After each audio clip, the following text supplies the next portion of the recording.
వైశాఖ పురాణము 17వ అధ్యాయము. నారాయణం నమస్కృత్య నరం చైవ నరోత్తమం దేవీం సరస్వతీం వ్యాసం తతో జయ ముదీరయేత్. యమ దుఃఖ నిరూపణము. నారదుడు అంబరీషుడితో ఇలా పలికాడు.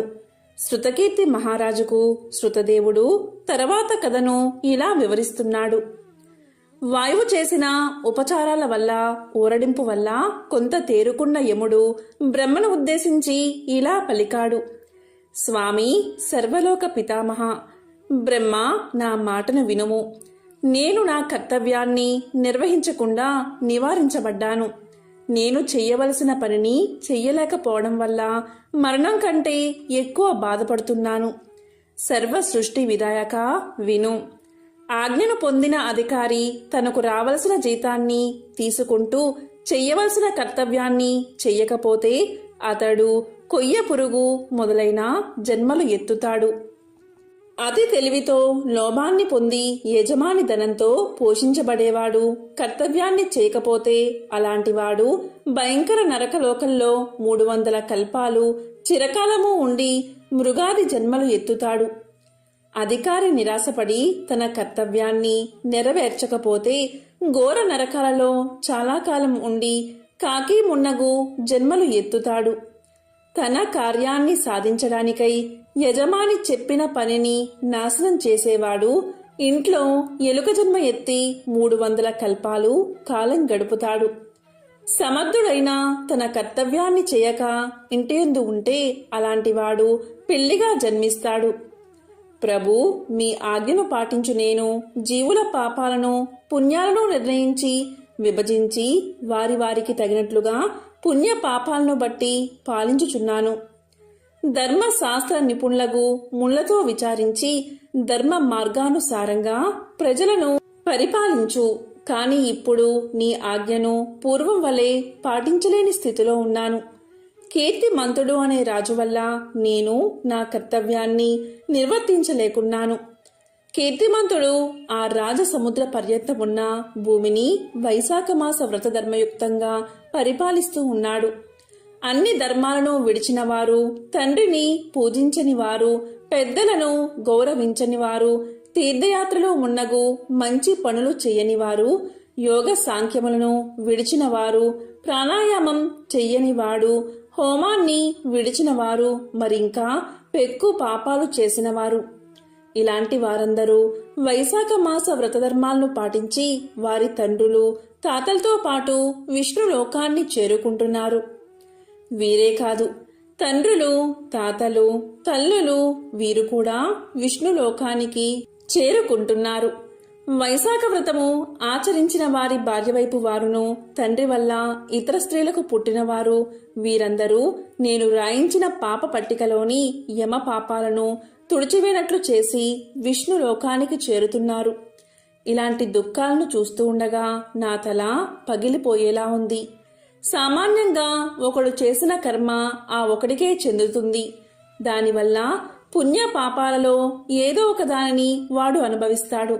కాని వైశాఖ వ్రతం ఒకడు చేస్తే అతడే కాకుండా వాని తండ్రి వైపు వారు, తల్లివైపు వారు, మొత్తం 26 తరాల వారు వారు చేసుకున్న పాపాలను పోగొట్టుకుని విష్ణు లోకానికి చేరుకుంటున్నారు. వీరే కాకుండా వైశాఖ వ్రతమును చేసిన వారి భార్యల వైపు వారు, భర్తల వైపు వారు విష్ణు లోకానికి చేరుకుంటున్నారు.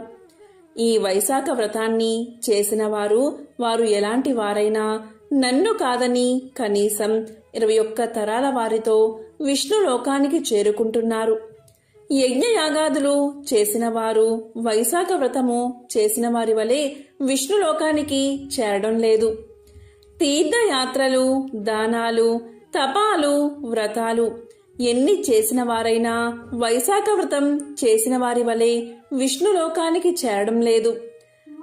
ప్రయాగ పుణ్యక్షేత్రమున పడేవారు, యుద్ధమున మరణించేవారు, భృగుపాతం చేసినవారు, కాశీక్షేత్రమున మరణించినవారు వీరెవరునూ వైశాఖ వ్రతం చేసిన వారు పొందేటటువంటి పుణ్యాన్ని పొందడం లేదు.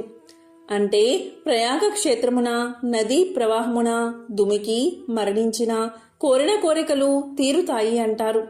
అలాంటి వారికి వచ్చిన పుణ్యం కంటే వైశాఖ వ్రతాన్ని చేసిన వారికి అనాయాసంగా అంతకంటే ఎక్కువ పుణ్యం వస్తుంది అని యముడి అభిప్రాయం.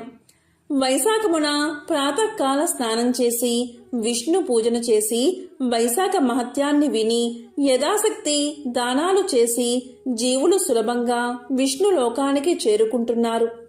వైశాఖ వ్రతాన్ని చేసిన పాపాత్ములను విష్ణులోకమును చేరుట యుక్తంగా నాకు కనిపించడం లేదు. కీర్తిమంతుని ఆజ్ఞచే వైశాఖ వ్రతాన్ని పాటించి మంచి కర్మలు చేసిన వారు, చెయ్యని వారు, శుద్ధులు అపరిశుద్ధులు, వారు వీరు అనే అందరూ కూడా శ్రీహరి లోకానికి చేరుకుంటున్నారు.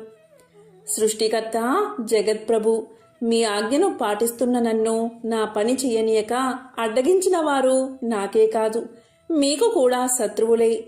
కాబట్టి మీరు కీర్తిమంతుణ్ణి శిక్షించడం యుక్తం. ఊరుకుంటే అందరూ కూడా వైశాఖ వ్రతాన్ని ఆచరించి ఎలాంటి వారైనా విష్ణులోకాన్నే చేరుకుంటారు. దీనివల్ల నరకం, స్వర్గం మొదలైన లోకాలు ఖాళీగా అయిపోతాయి. పలుమార్లు తుడవబడిన ఈ పాప పట్టిక, యమదండము, ఈ రెండిటిని మీ పాదాల దగ్గర పెడుతున్నాను. వీటిని ఏం చేస్తారో మీ ఇష్టం. కీర్తిమంతుని వంటి కుమారుని వాని తల్లి ఎందుకు ఎలా కన్నదో నాకు తెలియడం లేదు. శత్రువును గెలవని నాలాంటి వాని జన్మ వ్యర్థం.